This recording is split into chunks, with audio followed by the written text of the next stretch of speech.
Hi hello friends, ಎಲ್ಲರಿಗೆ ನಮಸ್ಕಾರ. ಎಲ್ಲರೂ ಹೇಗಿದ್ದೀರಾ? ಆರಾಮಾಗಿದ್ದೀರಾ? ನಾನು ಕೂಡ ಆರಾಮಾಗಿದ್ದೀನಿ. ನೀವು ತಮ್ಮನೇಲಿ ನೋಡಿರೋ ಹಾಗೆ ಇದು ಸಾವಿರ ಲಕ್ಷ ಗಟ್ಟಲೆ ಅಡಿಗೆನ ಇದ್ರಲ್ಲೇ ಮಾಡ್ಬೋದು. ತುಂಬಾ ಅಡಿಗೆಗಳಿಗೆ ಇದು ಯೂಸ್ ಆಗುತ್ತೆ ಪೇಸ್ಟ್.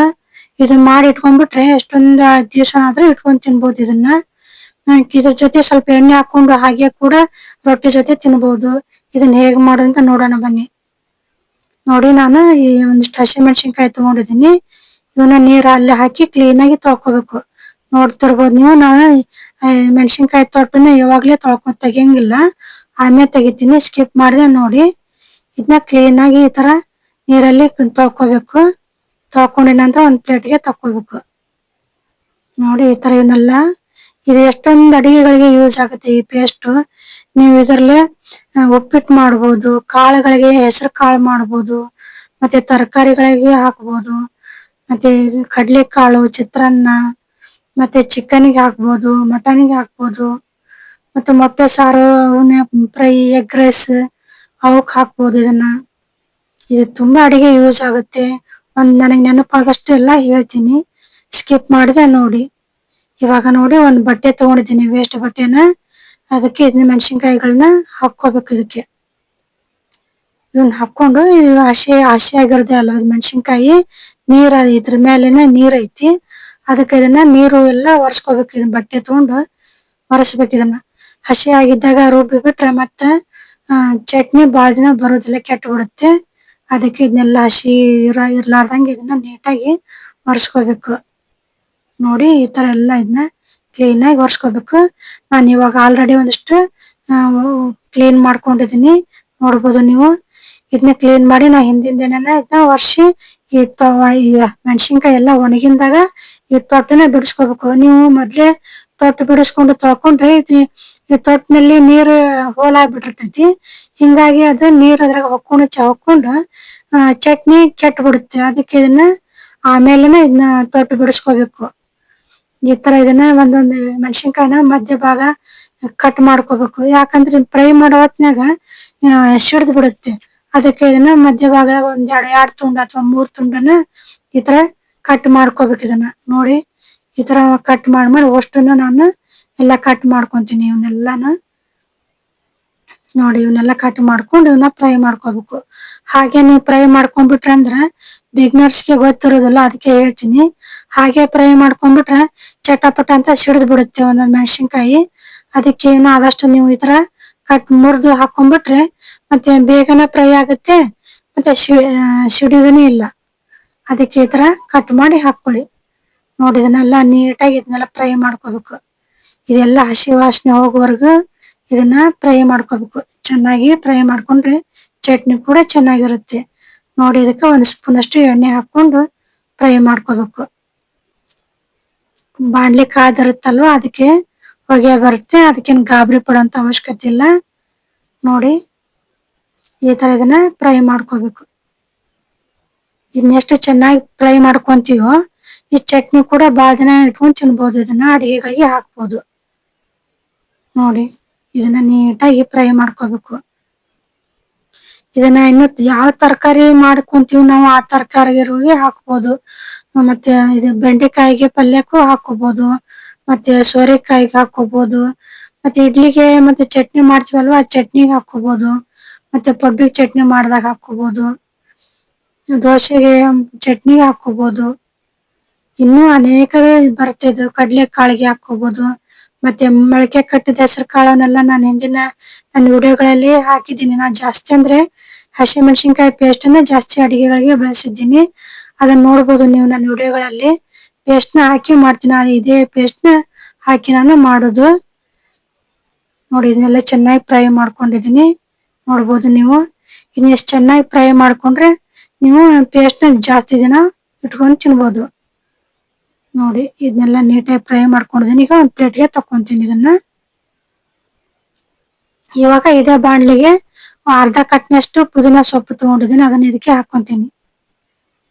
ಇದನ್ನು ಕೂಡ ಹಸಿ ವಾಸನೆ ಹೋಗೋವರೆಗೂ ಫ್ರೈ ಮಾಡ್ಕೋಬೇಕು. ನೋಡಿ, ಈ ತರ ಇದನ್ನು ಫ್ರೈ ಮಾಡ್ಕೋಬೇಕು. ನಂತರ ಇದಕ್ಕೆ ನಾನು ಅರ್ಧ ಕಟ್ನಷ್ಟು ಕೊತ್ತಂಬರಿ ಸೊಪ್ಪು ತಗೊಂಡಿದ್ದೀನಿ. ನೋಡಿ ನಾನು ಈ ಬಡ್ಡಿ ಸಮೇತನ ತಗೊಂಡಿದ್ದೀನಿ ಇದನ್ನ. ನೀವು ಬೇಕಿದ್ರೆ ಮೇಲ್ಗಡೆ ಎಲೆ ಭಾಗ ಮಾತ್ರ ತಗೋಬಹುದು. ನಾ ರುಬ್ಬೋದಕ್ಕಂತ ಹೆಂಗ್ ಪೇಸ್ಟ್ ಮಾಡ್ಕೊಂತೀವಲ್ವ ಅದಕ್ಕೆ ಇದನ್ನ ಕಡ್ಡಿ ಸಮೇತನ ನಾನು ಹಾಕೊಂತೀನಿ. ಈಗ ಇದಕ್ಕೆ ಇದನ್ನೆಲ್ಲ ಚೆನ್ನಾಗಿ ಹಸಿ ವಾಸನೆ ಹೋಗೋವರೆಗೂ ನೀಟಾಗಿ ಇದನ್ನೆಲ್ಲ ಫ್ರೈ ಮಾಡ್ಕೋಬೇಕು. ಇವಾಗ ಇದಕ್ಕೆ ಒಂದು ಅರ್ಧ ಸ್ಪೂನ್ ಅಷ್ಟು ಎಣ್ಣೆ ಹಾಕೊಂಡು ಫ್ರೈ ಮಾಡ್ಕೊಳ್ಳೋಣ. ಅಂದ್ರೆ ಬೇಗ ಸೊಪ್ಪು ಎಲ್ಲ ಬಾಡ್ಬಿಡುತ್ತೆ, ಅಂದ್ರೆ ಚೆನ್ನಾಗಿ ಮೆತ್ತಗೆ ಆಗುತ್ತೆ. ಅದಕ್ಕೆ ಸ್ವಲ್ಪ ಎಣ್ಣೆ ಹಾಕೊಂಡು ಫ್ರೈ ಮಾಡ್ಕೊಳ್ಳಿ. ನೋಡಿ ಹೇಗ್ ಮೆತ್ತಗೆ ಆಗ್ಬಿಟ್ಟಿದ್ ನೋಡಿ. ಈ ತರ ಇದನ್ನ ನೀಟಾಗಿ ಹಸಿ ವಾಸನೆ ಹೋಗೋವರೆಗೂ ಫ್ರೈ ಮಾಡ್ಕೋಬೇಕು.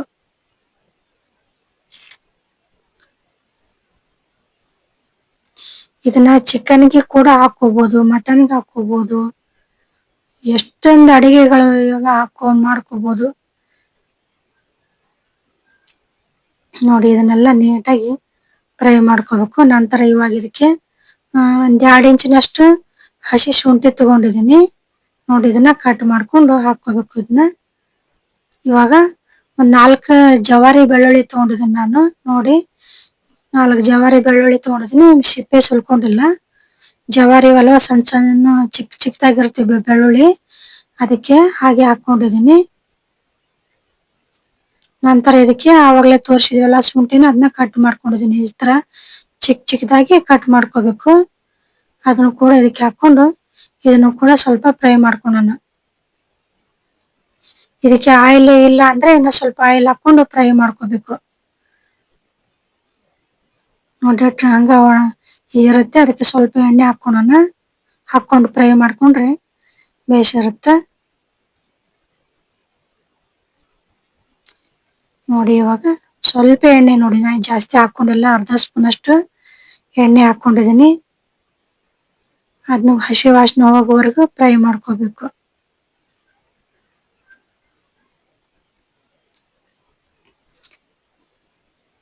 ನೀಟಾಗಿ ಫ್ರೈ ಮಾಡ್ಕೊಂಡಿದ್ವಲ್ವ, ಈಗ ಆವಾಗಲೇ ಹುರಿದಿಟ್ಕೊಂಡ್ರಂತ ಮೆಣಸಿನ್ಕಾಯಿನ ಇದಕ್ಕೆ ಹಾಕೋಬೇಕು. ನಂತರ ಇದಕ್ಕೆ ಸ್ವಲ್ಪ ಉಪ್ಪು ಹಾಕೋಬೇಕು, 1/4 ಟೀ ಸ್ಪೂನ್ ಅಷ್ಟು ಉಪ್ಪು ಹಾಕೋಬೇಕು.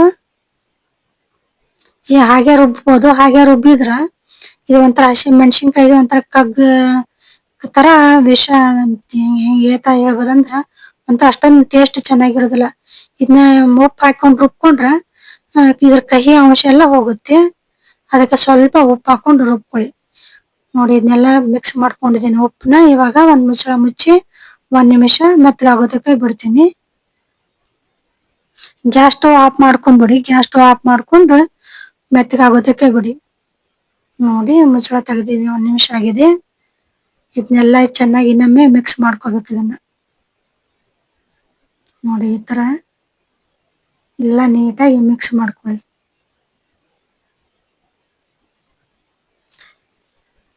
ಯಾರ ಜಾಬ್ ಹೋಗೋರಿದ್ರೆ, ಮಕ್ಕಳು ಬೇರೆ ಕಡೆ ಜಾಬ್ ಮಾಡೋದಕ್ಕೆ ಅಂತ ಹೋಗಿರ್ತಾರೆ, ತಾವೇ ಅಡಿಗೆ ಮಾಡ್ಕೊಂತಿರ್ತಾರೆ. ಅಂತವ್ರಿಗೆ ಇದನ್ನ ಶೇರ್ ಮಾಡಿ, ಪಾಪ ಅವ್ರಿಗೆ ಹೆಲ್ಪ್ ಆಗುತ್ತೆ. ಈಗ ಜಾಬ್ ಹೋಗ್ತಿರ್ತಾರೆ, ಅವ್ರ ಗೃಹಿಣಿಯರ್ಗಿನೂ ಕೂಡ ಈ ಪೇಸ್ಟ್ ಇದ್ರೆ ಬೇಗ ಬೇಗ ಅಡಿಗೆ ಮಾಡ್ಬೋದು. ಬೇಗ ಮಕ್ಳು ಸ್ಕೂಲ್ ಇರುತ್ತೆ ಅಂತವ್ರಿಗಿನ್ನು ಇದನ್ನ ಪೇಸ್ಟ್ ನ ಮಾಡಿಟ್ಕೊಂಡ್ರೆ ಬೇಗನೆ ಟಿಫಿನ್ ಬ್ರೇಕ್ಫಾಸ್ಟ್ಗೆ ಇದನ್ನ ಮಾಡಕ್ಕೆ ಯೂಸ್ ಮಾಡ್ಕೋಬಹುದು. ಇದು ಇನ್ನೂ ತುಂಬಾ ಅಡಿಗೆಗಳಿಗೆ ಯೂಸ್ ಆಗುತ್ತೆ. ನನ್ ನೆನಪಿದಷ್ಟು ನಾನು ಆದಷ್ಟು ಹೇಳೋದಕ್ಕೆ ಪ್ರಯತ್ನ ಮಾಡ್ತೀನಿ. ನೋಡಿ ಇದಕ್ಕೆ ಇದನ್ನ ನೀಟಾಗಿ ರುಬ್ಕೋಬೇಕು. ಇದಕ್ಕೆ ನೀರ್ ಹಾಕೋಬಾರ್ದು, ನೀರ್ ಹಾಕೊಳ್ಳಾರ್ದ ಹಾಗೆ ರುಬ್ಕೋಬೇಕು. ನೀರ್ ಹಾಕೊಂಡು ರುಬ್ಕೊಂಡ್ರೆ ಕೆಟ್ಟು ಬಿಡುತ್ತೆ ಚಟ್ನಿ, ಬಾಳ್ನೆ ಇರೋದಿಲ್ಲ. ನೀರ್ ಹಾಕೋಬಾರ್ದು. ಇದನ್ನ ರುಬ್ಕೊಂಡು ಒಂದು ಗ್ಲಾಸ್ನ ಏರ್ ಕಂಟೆಂಟ್ ಜಾರ್ ನಲ್ಲಿ ಇದನ್ನ ಹಾಕೊಂಡು ಇಟ್ಕೋಬಹುದು. ನೋಡಿ ಇದನ್ನೆಲ್ಲ ರುಬ್ಕೊಂಡಿದೀನಿ. ಈ ಸಣ್ಣಗಾಗೋವರೆಗೂ ಇದನ್ನ ಚೆನ್ನಾಗಿ ಪೇಸ್ಟ್ ಆಗ್ಬೇಕು. ಇದು ನೈಸ್ ಪೇಸ್ಟ್ ಆದ್ರೆ ಬೇಸ್ ಚೆನ್ನಾಗಿರುತ್ತೆ. ಇದು ನೋಡಿ ಪೇಸ್ಟ್ ಚೆನ್ನಾಗಾಗಿದೆ. ನೋಡಿ ಈ ತರ ನೀಟಾಗಿದ್ರೆ ಪೇಸ್ಟ್ ಇದು ಬೇಸ್ ಚೆನ್ನಾಗಿರುತ್ತೆ. ಇದನ್ನ ಒಂದು ಬೌಲ್ಗೆ ತಕೊಂತೀನಿ.